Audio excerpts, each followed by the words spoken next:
Gospod profesor, preden da vam prepustim besedo, bom pa še prebral Psalm 73. Pravičnost na koncu. Zares dober je Bog Izraelu, tistim, ki so čisti v srcu. Meni pa so se noge skoraj zapletle, malo bi spodrsnilo mojim korakom. Kajti ljubosumen sem bil na ošabneže, ko sem videl blagostanje krivičnikov. Ne muči jih namreč nobena nadloga, njihovo telo je močno in zdravo. Ni jih zraven, kadar se ljudje mučijo, šiba jih ne tepe, kakor druge. Zato je ošabnost njihova ogrlica. Oblačijo se v nasilje. Zaliti obrazi izžarevajo v hudobijo, iz srca jim vrejo umetnije. Posmehujejo se in govorijo hudobno, govorijo zviška in grozijo z nasiljem. Do nebes tegujejo svoja usta, z jezikom obtetajo po zemlji. Zato se k njim obrača moje ljudstvo in zajema vodo do polne mere. Govorijo, kako bi Bog mogel vedeti, je mar pri najvišjem spoznanje. Glej, takšni so krivični, vedno brez skrbi si kopičijo bogastvo. Torej sem za manj ohranil svoje srce čisto in si v nedolžnosti umival roke. Saj me je ves dan tepla nadloga, vsako jutro me je zadela kazen. Če pa bi dejal, šel jaz bom govoril kakor oni, glej, bi se v rodu tvojih sinov izneveril. Ko sem premišljeval, da bi prišel do spoznanja, je bila velika muka v mojih očeh, dokler nisem prispel do Božjega svetišča. Tedaj sem spoznal, kakšen je njihov konec. Zares, na spolzka tla si jih postavil, pahnil si jih v razvaline. Kakor jih v hipu obide groza, omahnejo v pogubo sredi preplaha. Kakor se razblinijo sanje, o Gospod, ko se zbudimo, tako boš zavrgel njihove privide. Ko se mi je srce polnilo z grenkobo in me je zbadalo v ledjeh, sem bil neumen in brez spoznanja. Bil sem pred tabo kot živina, ki nič ne razume. Toda jaz hočem biti vedno s tabo. Prijel si me za desnico, se svojim nasvetom me vodje, potem pa me vzemi v slavo. Koga ima vendar v nebesih, če sem s teboj, si ničesar ne želim na zemlji. Moje meso in moje srce gresta k koncu. Toda Bog je skala mojega srca in moj delež na veke. Kaj ti glej, kdor se oddaljuje od tebe, se bo pogubil. Uničil bo vsakega, ki za nezvestobo odpade od tebe. Jaz pa sem srečen v Božji bližini. V Gospoda Boga sem postavil svoje zatočišče. Pripovedoval bom o vseh tvojih delih.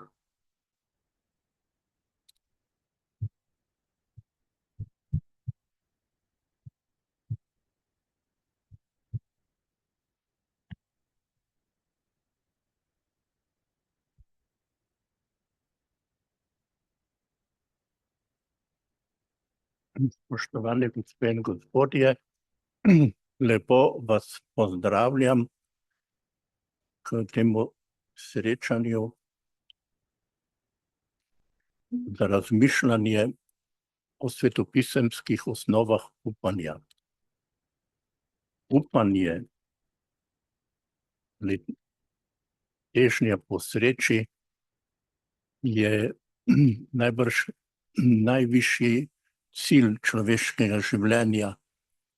Nemški pesnik Schiller je izpostavil težnjo po sreči kot tisto najvišje hrepenenje, ki je v človeku. In beseda upanje to nekako najbolj celostno tudi zaobjame. Jaz sem predlagal branje psalma 73, zato ker je eden od modrostnih psalmov, ki združuje refleksijo in izkušnjo, ki je značilna za svetopismo v neki povezavi.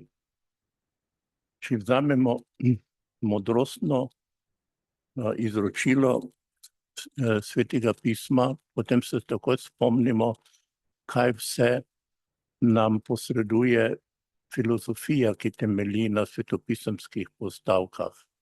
Recimo, da je Bog začetek in konec vsega, da je stvarnik, da je zaradi tega, ker obstaja en sam Bog, ki je na začetku in na koncu, zgodovina ne poteka pod nekem cikličnem krogu, kakor so večinsko dojemali zgodovino človeštva v vseh nebibličnih antičnih kulturah, ampak govorimo o tako imenovanem linearnem pojmovanju časa in zgodovine.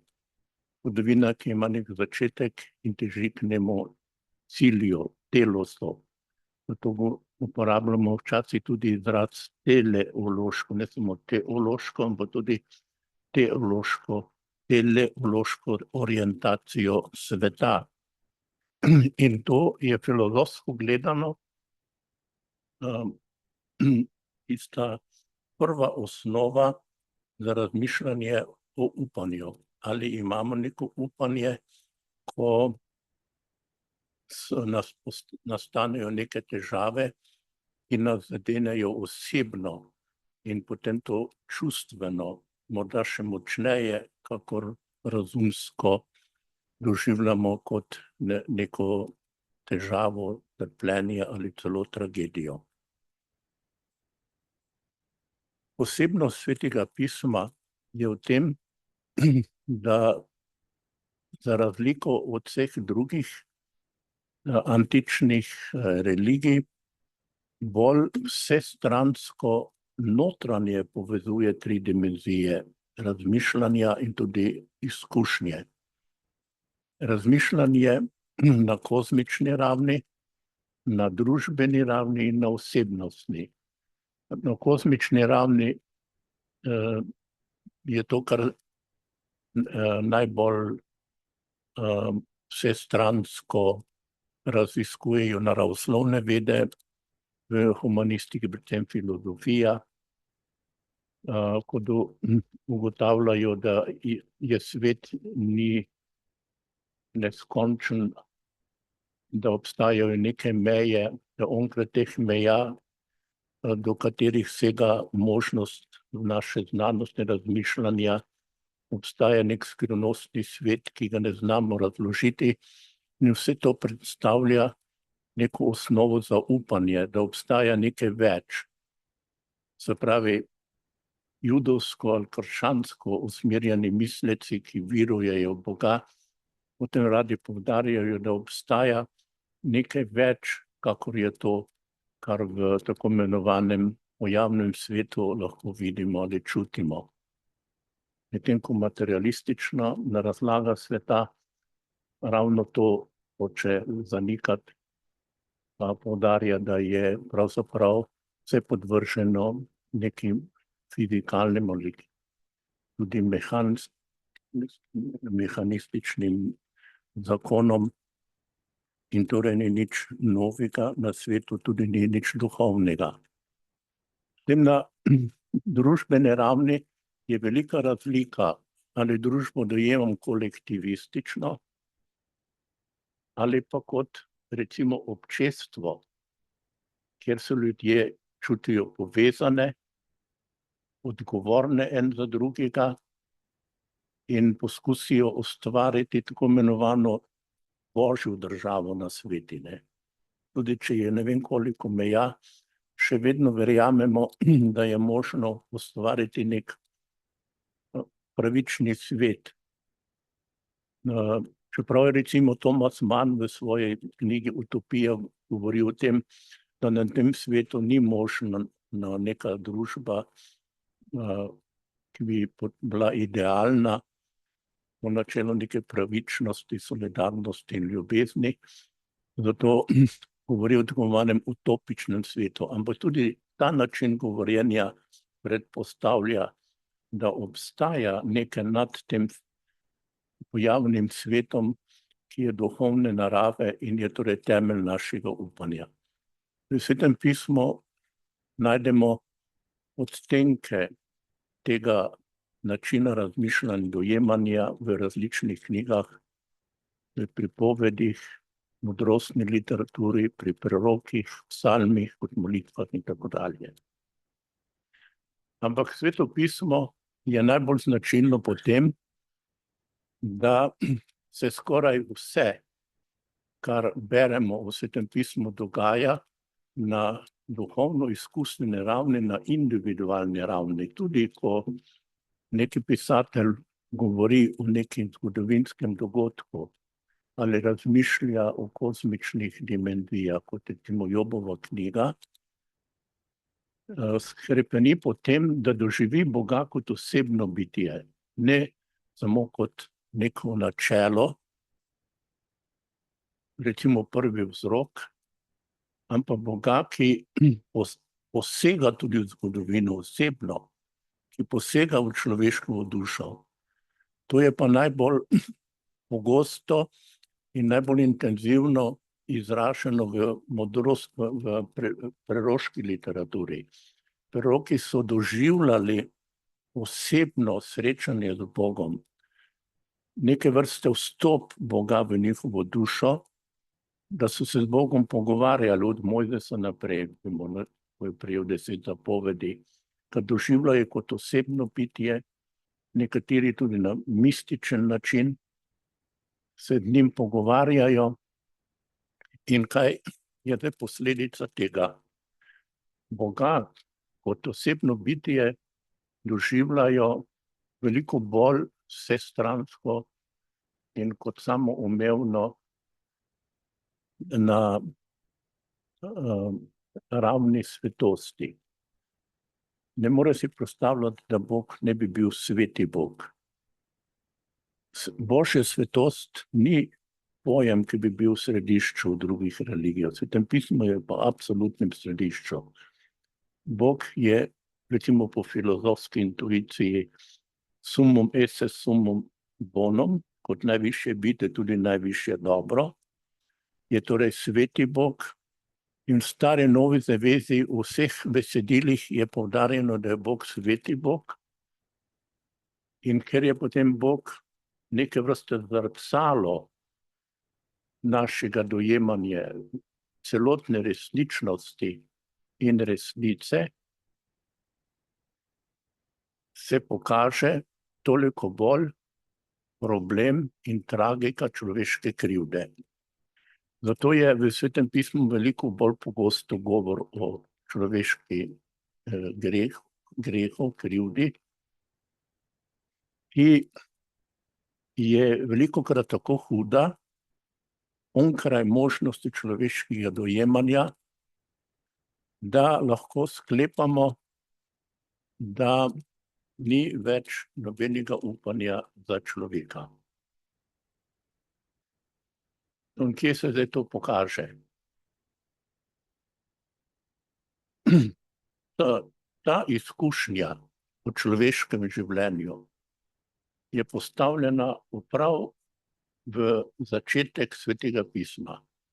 Prvih 11 poglavij je najbolj univerzalno formulirane v Stari zavezi in tam imamo najprej zgodbo o Adamu in Evi, kaj se zgodi, Bog ustvari prva človeka z nekim projekcijo popolne solidarnosti med obema, neke harmonične človeške družbe, ampak sta se uprla Bogu, sta nasedla skušnjavi, da bi bila kakor Bog. To je zdaj tista skušnjava kače. No in tu ni treba veliko filozofirati, takoj razumemo, da je tudi danes enako aktualen problem, kot je bil v antiki. Ne glede na to, kako daleč nazaj si predstavljamo stvarjenje sveta, Adama in Eve. Ampak potem poseže Bog, ne zato, da človeka, ki ga ustvari, uniči, ampak ga reši. Torej mu pokaže perspektivo upanja. In ravno Eva dobi tisto obljubo, da kača ne bo mogla premagati tega rodu, Evinega rodu. No, potem imamo še hujšo zgodbo o Kainu in Abelu. Kain ubije svojega brata Abela iz zavisti.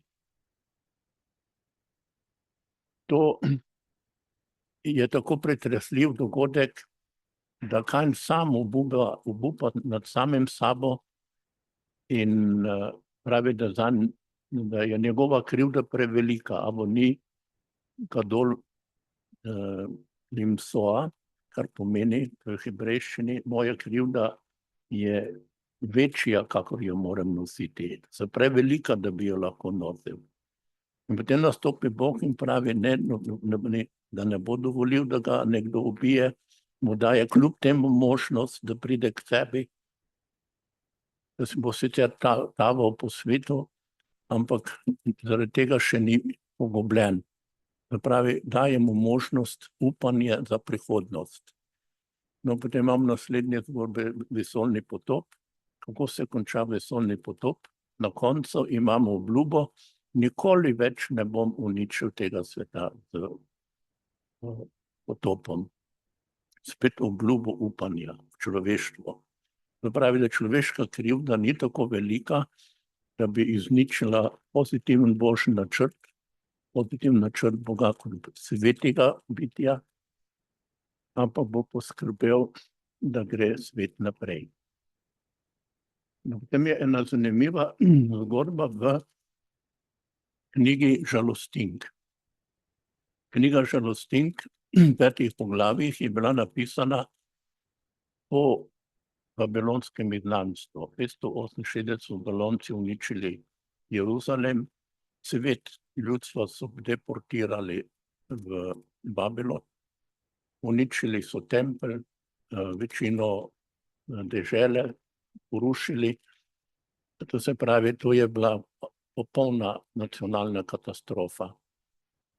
No in odmev na to, ali pa eno od odmevov je knjiga Žalostink, ki je pa veličastna v tem, da pesnik, ki je spesnil to pesem, ne obtožuje ne Boga, kot je skušnjava pri marsikomu, ki doživi kakšno hudo katastrofo, tudi ne tujih narodov, ki so povzročili, recimo Babilonci, to katastrofo, ampak koga? Sami sebe. Pravi, ker smo grešili, ker nismo bili zvesti, se nam je to zgodilo.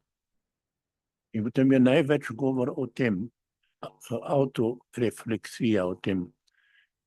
Ampak na sredi knjige, v 3. poglavju imamo zanimive besede, ki bom prebral. Gospodova dobrota se ni končala, njegovo usmiljenje ni prenehalo, vsako jutro se obnavlja, velika je tvoja zvestoba. Gospod je moj delež, pravi moja duša, zato upam vam te. Gospod je dober tistim, ki čakajo nanj, duši, ki ga išče. Dobro je tiho čakati po noči Gospodove, pomoči Gospodove. Dobro je možu, če nosi jarem v mladosti. Samoten naj sedi in molči, ker mu ga on nalaga. Naj položi prah svoja usta, mu daje še upanje. Naj ponudi lice njemu, ki ga bije, pa se nasiti sramoto. Zakaj Gospod ne zavrača na veke, če v žalosti se vendarle usmili v obilnosti svoje dobrote? Zakaj ne muči iz naslade, ne žalosti človeških otrok? Ko sem ne vem kolikor primerjal najrazličnejše žalostinke, tudi v babilonski literaturi, v staroegiptovski Bibliji, ne najdem nikjer nič podobnega. Povsod je ta skušnjava, da bi krivca iskali nekje zunaj sebe, svetopismo pa zaradi izredne močnega doživljanja osebnega stika z Bogom, v Bogu vedno prepoznava absolutno sveto bitje in zato v človeku krivdo. In kljub temu, da hkrati nekako sprejema, ta proroška vizija sprejema kazen kot vzgojno sredstvo nikoli ne oznanja obupa. Mi nikjer nimamo obup kot neko zadnjo besedo. No, recimo Jobova knjiga se začne z navajanjem, kako je bil Job pravičen, je bil tudi zelo bogat, potem v nekem trenutku vse izgubi in žena mu pravi: Boga prekovni in umri. To je na koncu drugega poglavja. No, v tem primeru, recimo, Jobova žena reprezentira, če hočete, radikalen ateističen modern nihilizem. In kaj odgovori Job? Morda se spomnite, to se večkrat citira ta stavek. No, dobro smo prijeli Boga, zakaj ne bi sprejeli hudo. No, in potem morda lažje razumemo izjavo slavnega novejšega filozofa judovskega porekla Ludviga Wittgensteina. On je bil rojen v Dunaju, pa je pobegnil pravi čas pred nacisti Anglijo, je potem bil v Cambridgeu profesor v enem predavanju. Nekako tako začne. In tisto predavanje ni sam objavil, ampak njegovi študentje v filozofski reviji. Mi vsi imamo izkušnjo absolutne gotovosti, ko se vse okrog nas ruši. No, to bi zdaj ustrezalo temu, kar Job hoče reči. Vse zgubi, tudi svoje zdravje, je na robu smrti, ampak zdaj ženo svari, naj ne govori ali ne misli tako, da bi zdaj celo Boga prekleli, obupali, ampak dobro smo sprejeli od Boga, pa sprejmimo še malo hudo. Je pa zdaj za veliko bralcev Stare zaveze toliko bolj urgentno vprašanje, na katero sem jaz sam tudi dolgo iskal odgovor. Zakaj je tako malo tekstov v Stari zavezi, ki direktno govorijo o posmrtnem življenju? To se pravi, da kot podlago upanja ne postavljajo večno življenje, se pravi večnost po smrti, ampak da hočejo doseči, da bi ljudstvo Izraela, ki je velja kot izvoljeno ljudstvo, Boga sprejelo v vsaki situaciji, tudi najbolj neugodni. Ne da bi špekulirali zdaj, češ dobro tisti, ki nas preganjajo in tako dalje, bodo pa že, če prej ne v večnosti dobili svojo kazen, kar pa je v Novi zavezi marsikaj izpostavljeno. Da tega nimamo, grožnje z večno smrtjo, ampak bolj, da takega človeka, ki se nekako odtuji od samega duhovnega bistva, postane ena puščoba, tukaj na zemlji v bistvu mrtev. Čeprav se zdi, da je živ, ampak da je v resnici mrtev, da se torej življenje presoja po duhovni vitalnosti, ne kakšni drugi. Ampak počasi, zlasti v zadnjih obdobjih Stare zaveze in potem ob nastajanju Nove zaveze, se že v judovstvu, ne šele v krščanstvu, zelo uveljavi vera v posmrtno življenje. Mi tudi iz evangelijev zvemo, da sta v Jezusovem času obstajali dve stranki, Saduceji in Farizeji, in je rečeno na enem mestu, da Farizeji so verovali v posmrtno življenje, Saduceji pa ne. To se pravi, da so Saduceji recimo ena stranka, ki bi jo danes prepoznali v istih strankah, ki morda celo, ne da samo, da niso tolerantne do religije, ampak celo priporočajo preganjanje, uničenje religije, medtem ko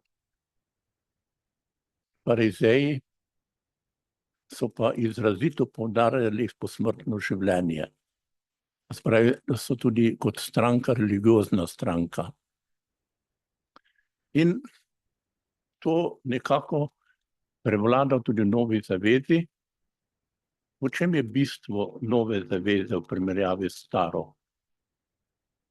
V tem najprej, da ima iste osnove, kakor stara zaveza v načelo, da je Bog samo eden, da je stvarnik, da vodi celo zgodovino k nekemu cilju, da ureja zgodovino tako, da je teleološko naravnana, da obstaja vedno upanje za prihodnost, da ni mesta za obup in tako dalje. Vse to je skupno.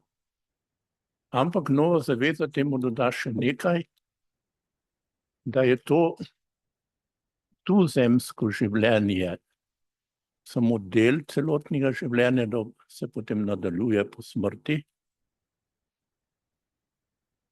Ne, da bi to bil razlog za špekulacijo, da bi potem privoščili, večno kazen nasprotnikom, pa sebe tolažili z večnim življenjem, pa ne bi v tuzemskih okoliščinah naredili, kar je v naši moči, pa zlasti, da ne bi tudi problem zla vzeli dovolj resno in podobno. Ampak da je to imperativ nekega globlje logike, notranje občutka. No in potem najdemo med filozofi nekoga, ki ima slavno ime, Immanuel Kant, ki v svojem delu o vlogi religij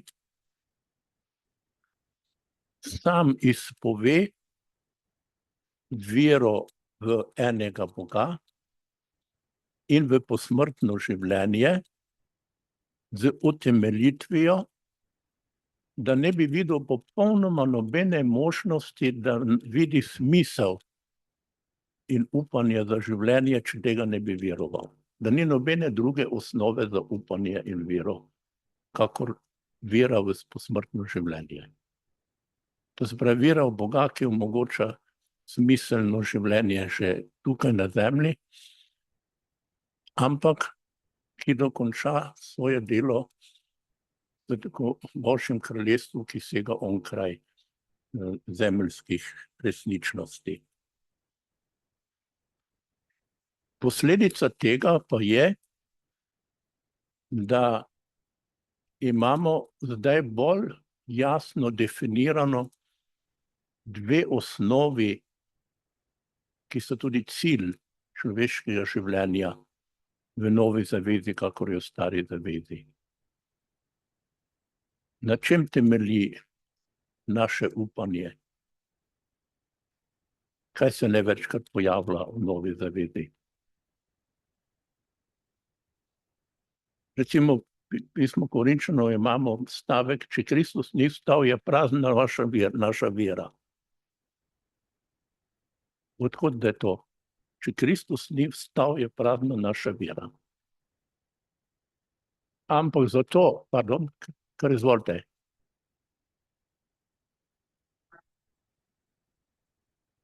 Kako?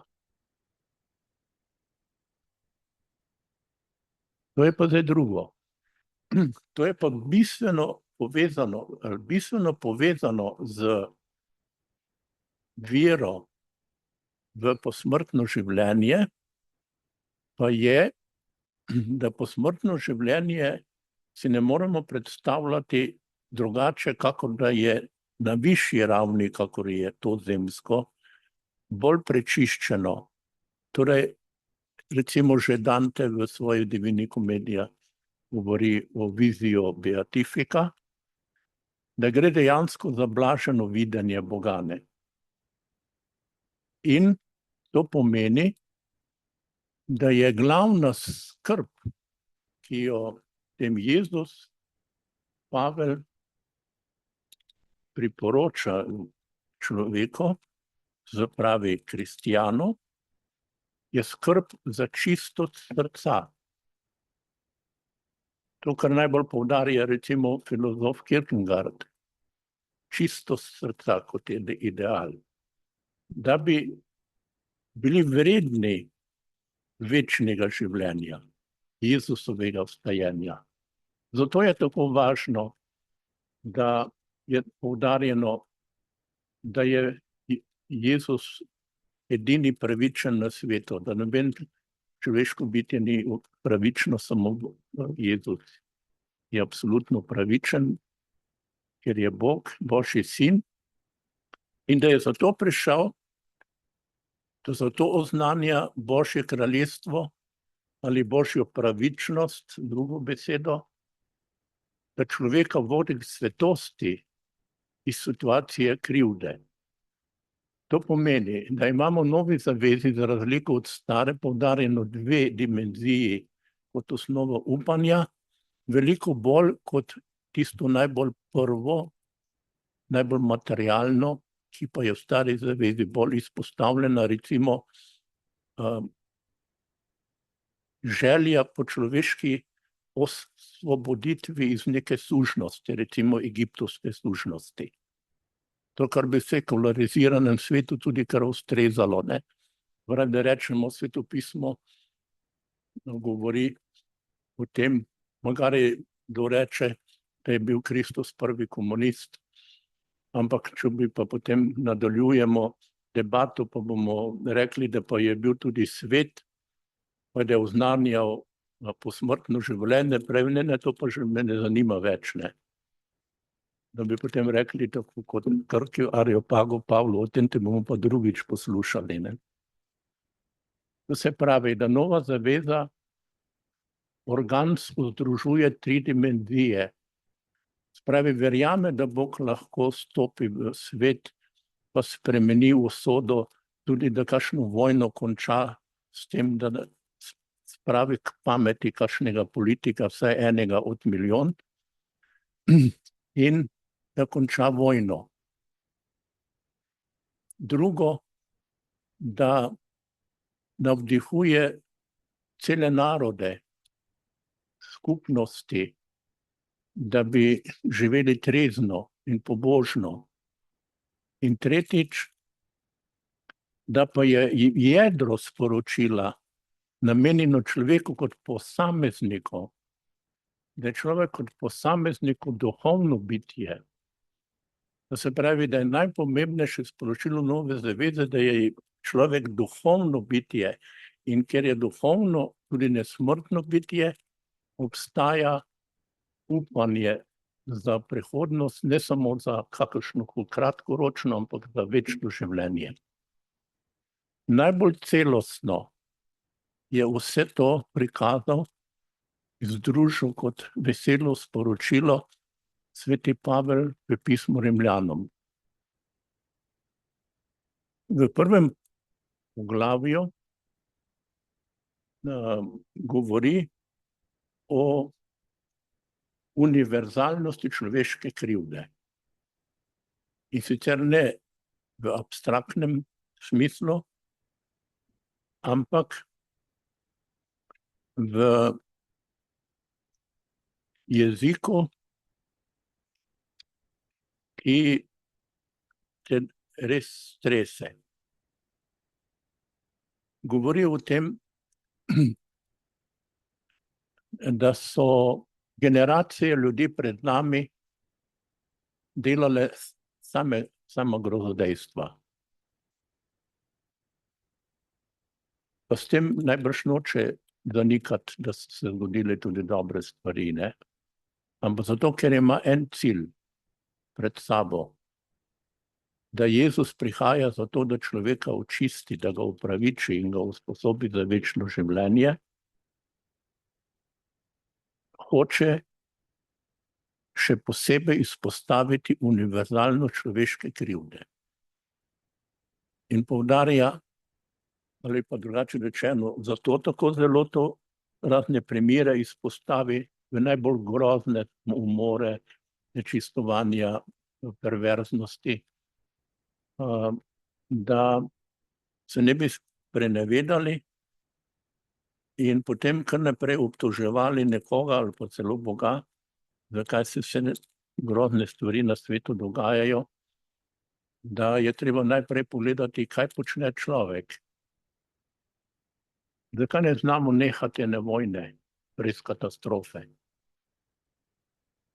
Kot zadnji primer, da ne govorimo o tem, recimo dva soseda se lahko 100 let dobro razumete, potem pa obsede nekoga nekaj in naslednjih 100 let se ne morete več videti, ne. Zakaj se take stvari dogajajo? Ampak zakaj Pavel tako zelo izpostavi človeško krivdo? Cilj je samo eden. Da se ne bi domišljali, da se mi lahko odrešimo sami. Ta se pravi, vsebina njegovega sporočila o odrešenju, ali celi zgodovini odrešenja, ni toliko to tem, da je Bog ustvaril kozmos, tudi ne vem koliko narodov, ampak da je človeka ustvaril kot duhovno bitje, da živi v sožitju, duhovnem sožitju z drugimi ljudmi in da doseže večno življenje, vstajenje. To je glavni cilj in zdaj postane logično nekaj.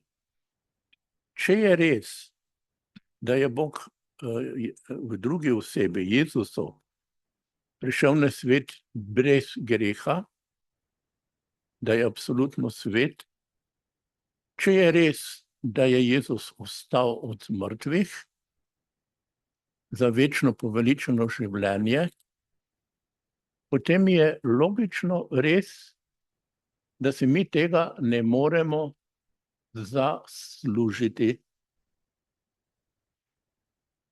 ker je preveč za to, kar mi lahko zaslužimo. Ampak nam je obljubljeno kot kaj? Kot Božja milost. To se pravi, najbolj poglobljen razlagalec Boga in Božje milosti je Pavel. Zato mora poudariti, da je človeško bitje omejeno, ker mora izpostaviti večno življenje kot tako veličastno, da niti na misel ne more priti, da bi si to lahko zaslužili, da to lahko prejmemo samo s hvaležnostjo kot milost. No, in zdaj bi lahko rekli, kakšno posledico to ima za medčloveške odnose. Zakaj je pa ravno ljubezen razpoznavni znak tako imenovane zahodne civilizacije, kljub temu, da se marsikaj hudega dogaja?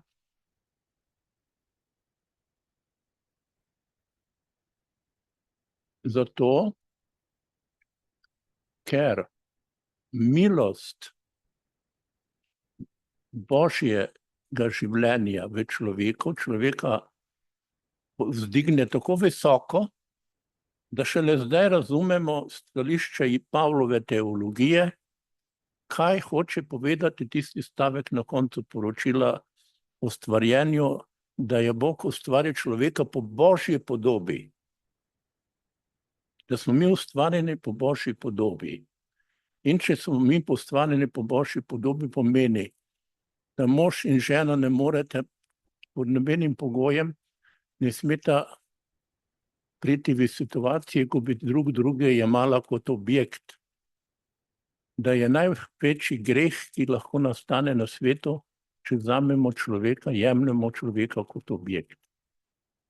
Torej suženjstvo, ki se je razpaslo tudi v krščanskem svetu, pa islam tako dalje, je najbolj krvoločno hudičevo delo, v popolnem nasprotju z Božjo logiko. in boljšo svetostjo. To se pravi, da Pavel hoče poudariti, da je v tem veličina boljšega razodetja prihoda boljšega kraljestva, ki jo Jezus uči, da ugotovimo, da obstaja upanje za večno življenje, ki je onkraj možnosti našega zasluženja. Da je tako zelo veličastno, da ne more biti predmet našega zasluženja. Kaj pa je potem pogoj, da to večno življenje kot milost sprejmemo? Logično povezano s tem. Kaj?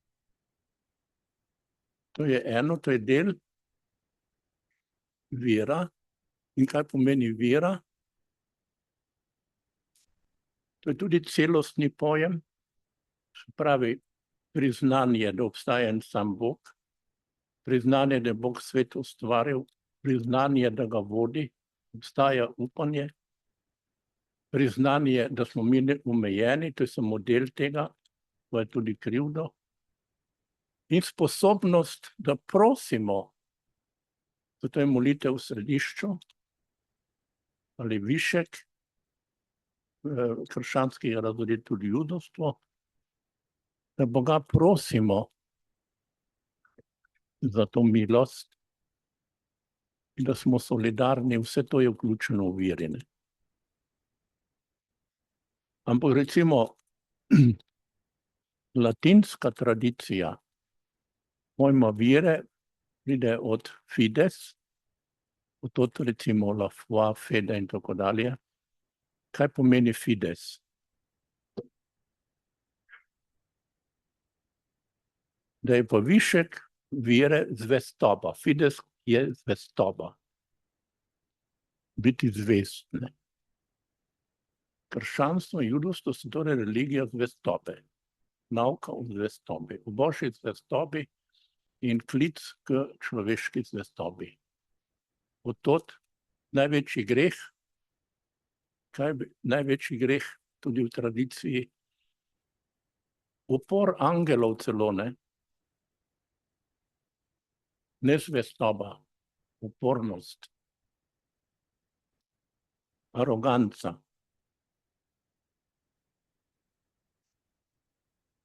No in tako recimo Pavel v svojem pismu Rimljanom izpostavi, kakor je po enem človeku prišel greh na svet, tako je še bolj po drugem človeku, drugem Adamu, Jezusu, prišla milost na svet. In to je tudi največ, kar je Pavel lahko zapisal tu in drugod. In to se mi zdi pomembno poudariti, če ima kdo argument, ki ga lahko veljavi, bom vesel, da ga slišim, da je tudi to ontološko, eksistencialno največ, kar je možno o katerikoli stvarnosti, o kateremkoli možnem svetu reči. To se pravi, svet ne more biti bolj popoln kot absolutno popoln. Bog ne more biti bolj popoln kot je, če je en sam Bog, ne moramo govoriti še o neki drugi možnosti, še višje popolnosti. To pravi, v vseh segmentih religije smo dosegli absolutni vrh. In kar pomeni krščanstvo in do velike mere za judovstvo sta kot monoteistična religija, v neki meri bi lahko tudi islamu rekli, koliko priznava eno boštvo, je absolutno vrh, ontološki vrh religije, od katere kaj več si ne moremo misliti. To je Abelard, ki pravi, da gre za Boga, od katerega se kaj več višjega ne moremo več misliti.